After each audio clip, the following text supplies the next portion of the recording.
Good morning to all of you. This is your sixth semester lab of Power Station and Engineering Lab, Power Station Engineering Lab. Experiment number 3. Aim of the experiment is here to study the modern steam power plant and apparatus required, the model of modern steam power plant. तो आम ये study करिया कौन ना modern steam power plant जोड़ा use होची तो तार केमती कौन फंक्शन अच्छी तार केमती कौन होची से फंक्शन आम डिटेल से स्टडी करवा तो ये हूँ कौन ना जेनेराली आम जानते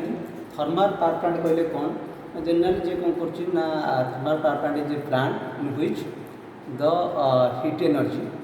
और heat energy is converted into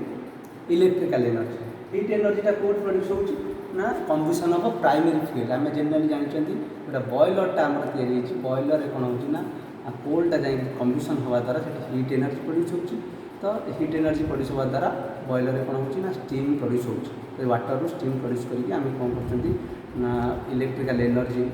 through alternator generator through रे आम कौन इलेक्ट्रिकल एनर्जी कन्वर्ट कर तो ये जा जेनेराली जो आम लेआउट जोटा हो थर्मल पावर प्लांट मान जेनेराली होते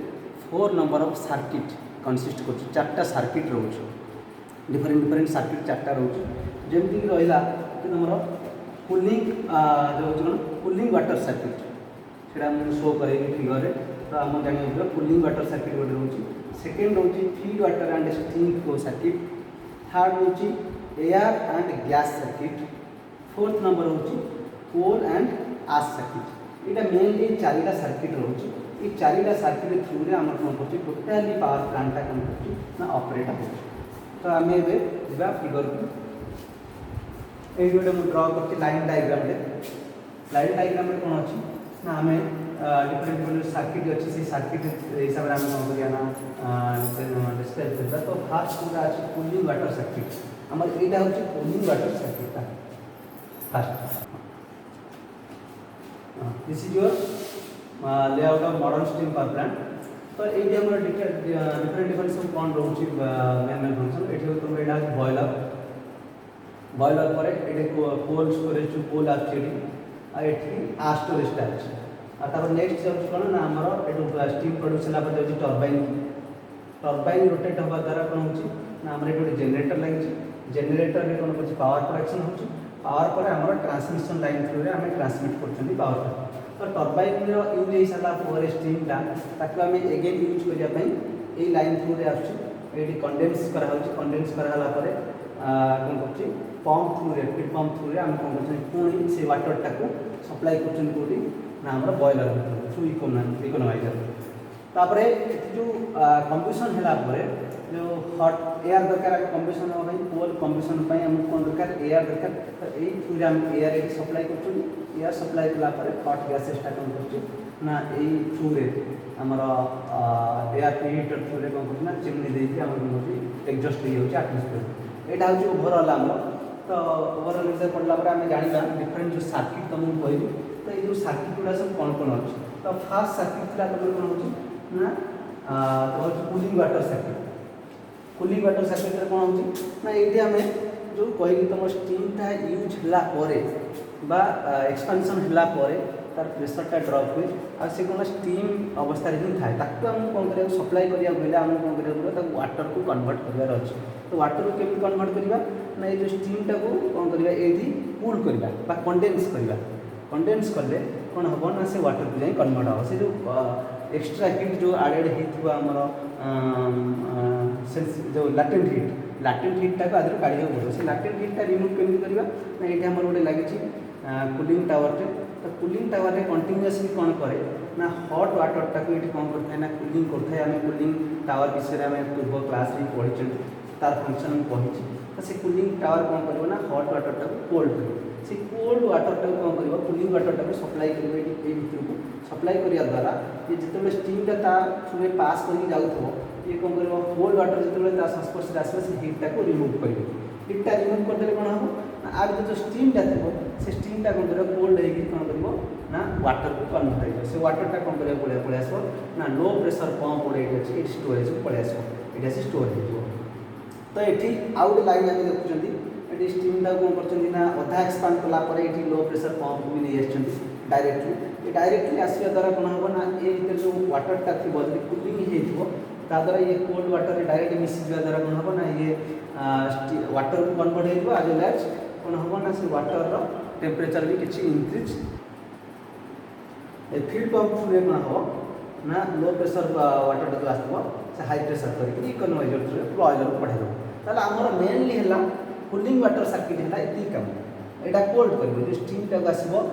कूलिंग करवा कंडेन्स करके वाटर को कन्वर्ट कर सप्लाई कर यहाँ फर्स्ट सर्किट सेकेंड सर्किट हूँ कौन feed water and steam flow circuit feed water and steam flow circuit आम देखुआ ये स्टीम फ्लो हो जेनेटर को जाऊँगी पुणी यहाँ आस वाटरटा जो स्टीमटा आसुच्छी वाटर को कन्वर्ट होगी पुणी कौन कर इकोनोमाइजर थ्रू बॉयलर जाऊँगी यहाँ टोटाल है गोटे सर्किट ताले ये कौन हो हिट आम दौरान कोल्डटा कम्बसन हो हिट पाइबा द्वारा कौन कर वाटरटा स्टीम कन्वर्ट हो कन्वर्सन हवा द्वारा स्टीमटा कौन जाऊँ डायरेक्ट कौटी ना stop steam stop valve through आम सप्लाई कर टर्बाइन टर्बाइन कौन कर मेकानिकल पावर प्रोडक्शन कर एक्सपांड है स्टीम प्रेसरटा रिड्यूस रिड्यूस कौन कर आसिक तो कंडेनसर थ्रू से वाटर वाटर कन्वर्ट है से पुणी एपटे लो प्रेशर पंप कर low pressure pump field pump द्वारा आम प्रेशर इनक्रीज कर प्रेशर हाई आम जानते बॉयलर भितर आम हाई प्रेशर ही मेंटेन करते हाई प्रेशर मेंटेन करने द्वारा से अधिका हिट कैपेसिटी हिट से आब्जर्व अधिका कर तो ये कौन हो ना ये अधिक प्रेशर बढ़े आम इकोनोमाइजर को सप्लाई कर तो इकोनोमाइजर कौन हो ना ये फ्लू गैसेस जो जाऊँगी एक्सट्रा गैसेस हट गैसेस जाऊँ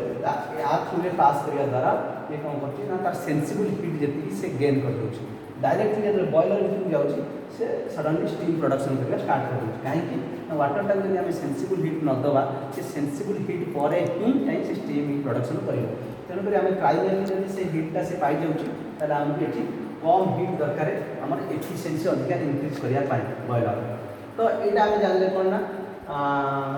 कौन ना feed water and steam flow circuit यहाँ गला सेकेंड थर्ड सर्किट जो air and gas circuit air and gas circuit कौन हो आम जानते ये कोल्डटा कम्बसन हो कौटा कौटा आम सर्किट आम देखीदा जो डटेड लाइन थ्रू देखी तो ये कौन कर एयरटा बॉयलर को एंट्री कर कौन कर जो dotted line through gases economiser through देखिए कौन कर पुणी ये एयर प्रीहीटर देखिए कौन कर चिमनी दे पास कर यहाँ है आमर गोटे सर्किट जोटार कि हूँ कौन ना air and flue gases circuit तो एयर कौन कर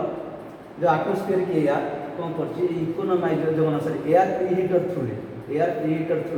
किसी परिमाण हिट होगी कौन कर सप्लाई कर बॉयलर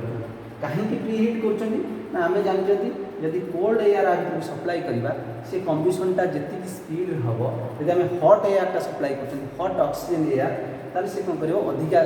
जोर कम्बसनटा हम शीघ्र कम्बसनटा स्टार्ट करदेव तो से आम कौन कर एयरटा को प्राइमरी किसी हिट करोटा कि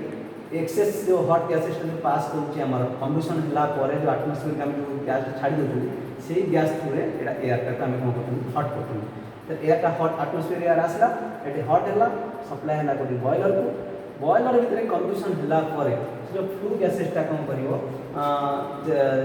गोटे आटमोस्फियर को आम छाड़ार अच्छे से कौन करना ये थ्रू इकोनोमाइजर थ्रू देखिए कौन कर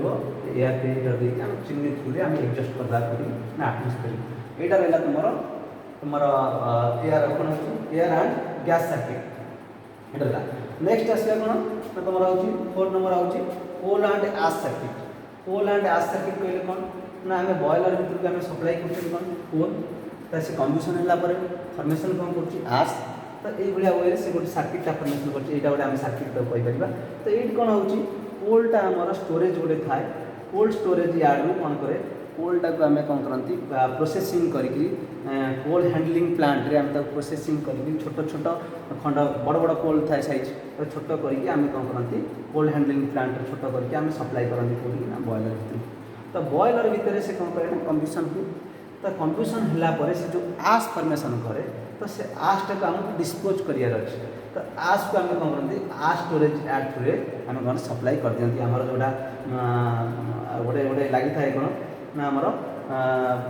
गोटे एक्सट्रा आमर जमी रोचे ESP इलेक्ट्रोस्टैटिक प्रेसिपिटेटर से भाया गोटे गोटे आमर एक्सट्रा प्लांट गोटे लगी जी कि कौन कर आशटा कलेक्ट करके सी कौन कर आम बाहर को सप्लाई करदे आस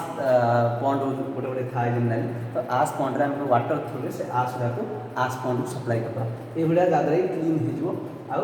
कौन कर बॉयलरटा ठीक से रनिंग कर आस टाइप स्टोरेज होमर ये ठीक से फंक्शन कर यहाँ डिटेल सर्किट कोल्ड एंड आस सर्किट ये तो आम डिटेल्स जानले कि कौ भाया वे से आम फर्मेसन हो थर्माल पावर प्लांट गुड़ाक मॉडर्न थर्माल पावर प्लांट गुड़ाक तो यहाँ तुम डिटेल स्टडी तो थैंक यू।